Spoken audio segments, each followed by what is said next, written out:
পূজা নালাগিল পূজা কেতিয়া আহিল কেতিয়া গ'ল সঁচাকৈ গমকে নাপালোঁ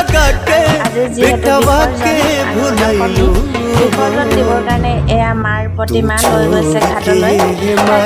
বৰ বেয়া লাগে এই সময়কণ যেতিয়া ইমান ধুনীয়াকৈ এই 3 দিন পূজা কৰি মেলি লাষ্টত বিসৰ্জন দি ঘূৰাই দিয়া হয় এই সময়কণ বহুত মানে অসহ্যকৰ হয় বহুত কষ্ট হয় সহ্য কৰিবলৈ মোৰ বহুত দুখ লাগে বিসৰ্জন ঘাটত গৈ যেতিয়া চোৱা হয় পানীত পেলাই দিয়া হয় মোৰ বহুত বেয়া লাগে সেইকাৰণে এবাৰ মই নগ'লোঁ আৰু দোকানৰ ফ্ৰণ্টৰ পৰাই চাই থাকিলোঁ বহুত বেয়া লাগে আৰু এইফালে জুবিন দাৰ মৃত্যুৰ দুখ আছে লগতে মাৰ বিসৰ্জন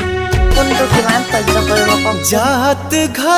অকণমান আপোনালোকলৈ আগবঢ়াইছোঁ আৰু আমাৰ ইয়াত প্ৰতি বছৰে ইমানেই ভিৰ হয় মানে থিয় হ'ব জেগা নাইকিয়া হৈ যায় বহুত জেগাৰ পৰা আহে বিসৰ্জন দিবলৈ কাৰণ ব্ৰহ্মপুত্ৰ ওচৰতে